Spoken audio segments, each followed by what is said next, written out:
ఎవరైనా సరే ఆరోగ్యంగా ఉండాలంటే శుభ్రత పాటించాలి. మరి శుభ్రత కావాలంటే ఎలిం ప్రొడక్ట్స్ వాడాలి.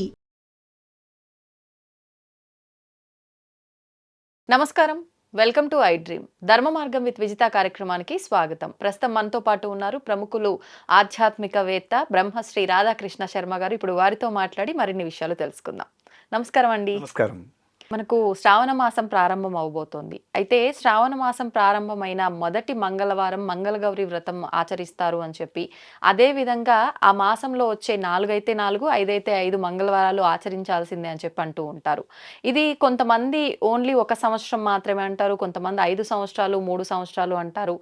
మరికొంతమంది అసలు ఇది ఎవరు ఆచరించాలి అనే ఒక క్వశ్చన్ కనుక వస్తే కొత్తగా పెళ్ళైన దంపతులు కూర్చొని ఆచరించాల్సింది అంటారు.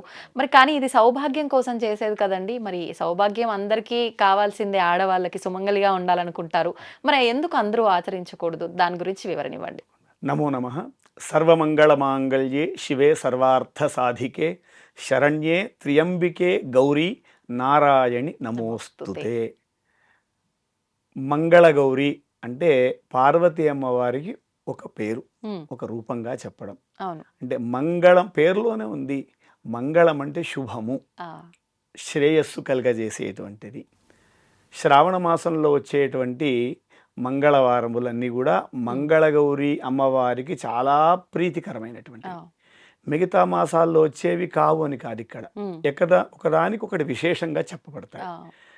అన్ని మంగళవారాలు మంచివే, కానీ మన పూర్వీకులు కొన్ని మనకు సాంప్రదాయంగా చెప్పారు. పూర్వీకులు మహర్షులు మనకు శాస్త్రంలో పురాణాల్లో ఆ విధంగా ఈ శ్రావణ మాసంలో వచ్చే మంగళవారాల్లో కొత్తగా పెళ్ళైనటువంటి వాళ్ళు మంగళగౌరీదేవిని అర్చించుట చాలా ప్రధానంగా చెప్పబడ్డది. ప్రధానంగా ఆ మాసంలో వచ్చే అన్ని మంగళవారాలు 4 వచ్చినా 5 వచ్చినా దాదాపుగా 5 వస్తాయి, ఒక్కోసారి 4 వస్తాయి. ఆ వారాలన్నీ కూడా అమ్మవారిని పసుపు కుంకుమలలో, పుష్పములలో, జ్యోతి అంటారు, దీపం, ఆ దీపపు కాంతిలో, ఆ దీపపు కాంతి నెయ్యితో పెట్టినటువంటి ఆ దీపానికి ఒక కర్ర కానీ, ఒక కత్తి కానీ, ఒక ఇనుప వస్తువు దానికి పెట్టి నెయ్యి రాసి పెట్టి కాటుక తీస్తారు దానికి. ఆ కాటుకలో కూడా అమ్మవారు ప్రత్యేకంగా ఈ మంగళవారాల్లో శ్రావణ మాసంలో చెప్పబడ్డది. ఇది ముఖ్యంగా మొదటి వారము ఆరంభం చేస్తే మిగతా వారాలన్నీ చేయాలని, ఏదైనా అనివార్య కారణాల చేత స్త్రీలకుండే ధర్మాలు ఏదైనా ఇబ్బందిగా ఉంటే ఆ సంవత్సరం పనికిరాదు అని, మొత్తానికి పనికిరాదు, తర్వాత వారం చేసుకున్నా ఇది కౌంట్లోకి రాదు అని ఒక భావం. అంటే ఈ మంగళగౌరి వ్రతాలు 5 సంవత్సరాలు, వివాహాది ఆరంభం నుండి వివాహమైనటువంటి మొదటి సంవత్సరం. ఎందుకన్నానంటే ఒకవేళ ఆశ్వేజ మాసంలో, కార్తీక మాసంలో పెళ్ళయింది అనుకోండి, వీళ్ళకి దాదాపుగా 10 నెలల తర్వాత వస్తుంది. అవును, చాలా లాంగ్. అయితే మామూలుగా వివాహములన్నీ ఎక్కువగా జరిగేవి ఏంటంటే జ్యేష్ఠ మాసం వరకు, ఉత్తరాయణం వరకు ఈ శ్రావణ మాసం ఆరంభం అవుతుంది. ఎక్కువ అవుతాయి కనుక శ్రావణము కార్తీకము అవుతాయి, కానీ అతి ఎక్కువ అవుతాయి కనుక ఇక్కడ నుండి వాళ్ళకు మొదటి సంవత్సరం అవుతుంది. ఇది మొదటి సంవత్సరంగా తీసుకొని ఇక్కడ నుండి 5 వారాలు లేదా 4 వారాలు ఇలా 5 సంవత్సరాలు చేయాలి అని. ఇది మన శాస్త్రవచనము, పెద్దవాళ్ళు చెప్పినటువంటిది. ఇది కూడా దక్షిణాదిలోనే ఎక్కువ ఉంది. ఇది ఎవరు చేయాలి, ఏ వర్ణం వాళ్ళు చేయాలని ఎక్కడ లేదు, పెళ్ళైనటువంటి స్త్రీలు చెప్పబడ్డది అక్కడ. అయితే ఆచరణలో లేక ఇది ఒక్కొక్కరు ఒక రూపకంగా చేస్తారు.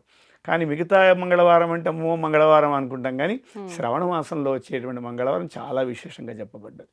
అందులో ఈ వారం ఈ దేవతకు, ఈ వారం ఈ దేవతకు అని కూడా మనం కల్పించుకుంది. అంతేనా? అంతే కదా. ఎందుకంటే మన భావనలో ప్రతిరోజు చేయొచ్చు అంటే చేస్తామో లేదో అని మనకు కొన్ని పెద్దవాళ్ళు నిర్ణయాలు పెట్టారు.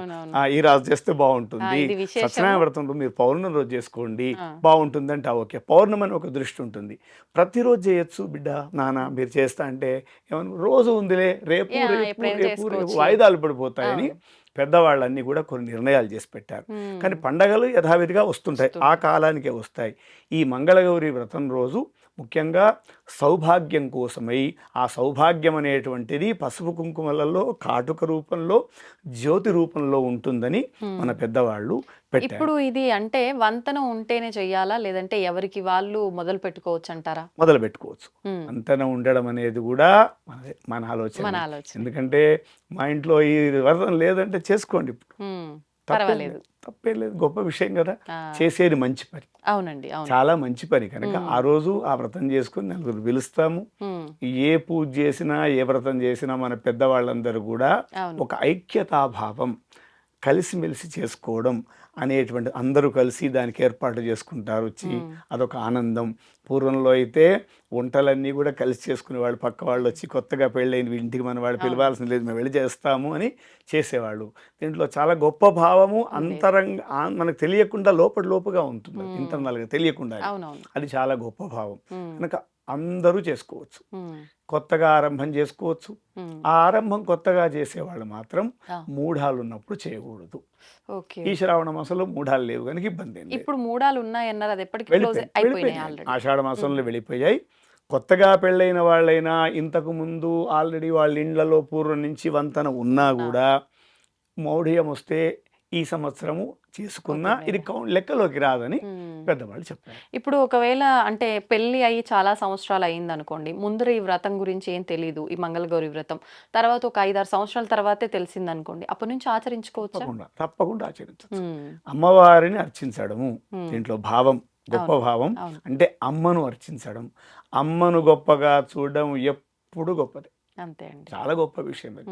అమ్మను చాలా ఉన్నతంగా ఒక ఆసనం పైన కూర్చున్నబెట్టి అమ్మ ముందర కూర్చొని చేశామంటే చాలా గొప్పనైనటువంటి భావం. దాంట్లో అసలు తక్కువ ఆలోచన లేదు, అది చాలా గొప్పది. ఈ మంగళగౌరి వ్రతం అనేటువంటిది ప్రాతకాలంలో చేస్తుంటారు. ఉదయమే చక్కగా తలస్నానం చేసుకొని మంచి వస్త్రాలు కట్టుకొని అమ్మవారిని ఒక సింహాసనం పైన ఒక పీఠాన్ని ఏర్పాటు చేసుకొని శుభ్రంగా ముగ్గులు పెట్టుకొని, పూర్వమైతే చక్కగా ఇంట్లో ఆవు పేడతో అన్ని అలిగి చేసేవాళ్ళు.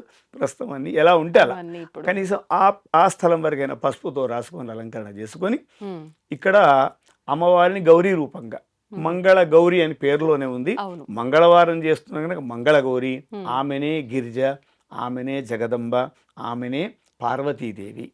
ఆ అమ్మవారిని అర్చించాలి అని చెప్పారు. ఇక్కడ విశేషంగా చెప్పడం ముఖ్యంగా భావం ఏంటంటే దీర్ఘ సౌమంగళిత వారికి ఎక్కువ కాలం ఉండాలి అని చెప్పారు. దానికోసమే దీంట్లో కథ చెప్తుంటారు. పూర్వంలో మహిష్మతి పురాణంలో ఒక మహారాజు ఉండేవారు. వాళ్ళకి లేక చాలా కాలం తర్వాత సంతానమైంది. ఆ సంతానము అమ్మవారు ప్రసాదించినటువంటి సంతానము. ముందే అమ్మవారు అడుగుతారు, దుర్మార్గుడైనా సరే ఎక్కువ కాలం బ్రతికేవాడు ఉన్న వాళ్ళ, బుద్ధిమంతుడి కొంత అల్పాయుష్కుడైనా సరే అల్పాయుష్కుడే దుర్మార్గుడు ఏం చేసుకుంటా అంతే కదా అన్నారు. ఆ తర్వాత ఆ దంపతులు వారికి పెళ్లి చేశారు. సుశీల అని ఒక అమ్మాయినిచ్చి మార్గ మధ్యంలో తర్వాత కాశీయాత్ర కోసం బయలుదేరాడు ఆ అబ్బాయి. శివుడు అబ్బాయి పేరు. వెళుతుంటూనే ఆ ఎవరైతే సుశీల అనేటువంటి అమ్మాయితో వివాహం అయిన తర్వాత వెళ్ళేటప్పుడు ఒక అంగుళీయకాన్ని అమ్మాయికి ఇచ్చేసి వెళ్ళిపోయాడు. కాలాంతరంలో చాలా సంవత్సరాల వరకు కూడా అబ్బాయి అక్కడే ఉన్నాడు. మార్గమధ్యంలో వచ్చిన తర్వాత ఆ అమ్మాయి సుశీల వచ్చినటువంటి అతిథులందరికీ కూడా సేవ చేస్తుంటే ఆ అంగుళీకాన్ని గుర్తించి తనే తన భర్త అనుకొని మళ్ళీ ఉన్న సమయంలో ఆ అమ్మాయికి రాత్రి కళలో అమ్మవారు ప్రత్యక్షమై నీ భర్త అల్పాయుష్కుడు, అయితే అప్పుడు నేనేం చేయాలి, నేను చేసిన తప్పు కాదు కదా అంటే అమ్మవారిని అర్చన చేయమని, మంగళగౌరిని అర్చన చేయమని చెప్పి ఆ సమయంలో ఒక కృష్ణ సర్పము అంటే నాగుంపాము, నల్ల నాగుంపాము వస్తుంది. ఆ పాము వచ్చినప్పుడు ఒక పాలఘటం అంటే కుండలో దాన్ని పెట్టేసి ఒక వస్త్రంతో కట్టేసి తెల్లవారి మీ అమ్మకు వాయనం ఇవ్వండి, తల్లిగారికి వాయనం. ఇప్పటికి కూడా అలాగే చేస్తుంటారు. కొత్తగా చేసేవారు అమ్మ. ఒకవేళ అమ్మ లేకపోతే వాళ్ళ వదిన గారు అంటే అన్నయ్య భార్య అంటే పుట్టింటి వాళ్ళ తరపున వాళ్ళకి ఇవ్వడము. తద్వారా అది ఆ ముత్యాలహారం అయిందట. ఆ కృష్ణ సర్పం ముత్యాలహారమైంది. ఆ తర్వాత ఆ దోషం పోయింది, ఆయుష్ పెరిగింది. అంటే అమ్మవారిని అర్చించడం ద్వారా ఉమ్. వైధవ్య బాధ ఉండదు అని ఒక మాట చెప్పారు. ఓ. ఇది ముఖ్యంగా దాంట్లో మంగళగౌరి వ్రతం వివాహం ఆరంభం కాగానే చేయడము, ఒక 5 సంవత్సరాలు చేయడము, ఉమ్. తాను అందరిని పిలుచుకోవడము, సాయంకాలం అందరి ముత్తైదులను తాంబూలం ఇవ్వడము, తర్వాత ప్రాంతాచారంగా తెలంగాణ ప్రాంతంలో ఎక్కువగా ఉంటుంది, జ్యోతులు చేస్తారు. ఉమ్. గోధుమ పిండితో శర్కర పాలు కలిపి ఆహా. 5 కానీ 11 కానీ 13 జ్యోతులు వేసేసి ఉమ్. ఒక ఇనుప వస్తువు చాకు కావచ్చు ఏదన్నా రాడు, ఆ జ్యోతులు పెట్టేసి ఆ జ్యోతులు వెలిగించిన తర్వాత ఈ ఇనుప దానికి కొంచెం నెయ్యి, ఆవు నెయ్యి రాసి దాని మీద పెడతారు. కథ అంతా అయ్యే వరకు కూడా దాన్ని చక్కగా నల్లగా పడుతుంది. ఉమ్. దాన్ని కాటుక రూపంలో ఆ అమ్మాయి ధరిస్తుంది. ఓ. తాను ధరిస్తుంది, వచ్చిన వాళ్ళకి పెడుతుంది. ఉమ్. అంటే ఆ కాటుక రూపంలో కూడా అమ్మవారు ఉన్నట్టుగా. ఉమ్. ఉమ్. ఇది ఈ ప్రాంతంలో. కొంత ప్రాంతంలో ఆ జ్యోతిని అమ్మాయికి అట్లాగే నోట్లో వేస్తారు, వెలుగుతున్న జ్యోతి. వెలుగుతున్న కొంచెం జ్యోతి. ముందు పెరుగు వేసి. ఇది ఏ ప్రాంతంలో అండి? మన దగ్గర కూడా తెలంగాణలో ఎక్కువగా ఉంది. Okay okay. అది ఆచార ప్రకారం. అది కొన్ని చోట్ల ఉండకపోవచ్చు, కొందరు తర్వాత తింటారు. అది ఆ జ్యోతిగా పెట్టుకున్నది తీయగా ఉంటుంది. కొందరు జ్యోతితో వేస్తారు. ఏది చేసినా జ్యోతిలో అమ్మవారిని చూడడము, కాటుకలో అమ్మవారిని చూడడము, పసుపు కుంకుమలో అమ్మవారిని చూడడమే మంగళగౌరి వ్రతం యొక్క ప్రధాన ఉద్దేశ్యం. అంటే సౌభాగ్యకరమైన వస్తువులన్నిటిలో కూడా ఆ రోజు అమ్మవారిని అర్చించడము అవునండి. పద్ధతి. అవును, అది అదే. ధన్యవాదాలండి, చాలా చక్కగా వివరించారు విశిష్టత గురించి. నమస్కారం. నమస్కారం.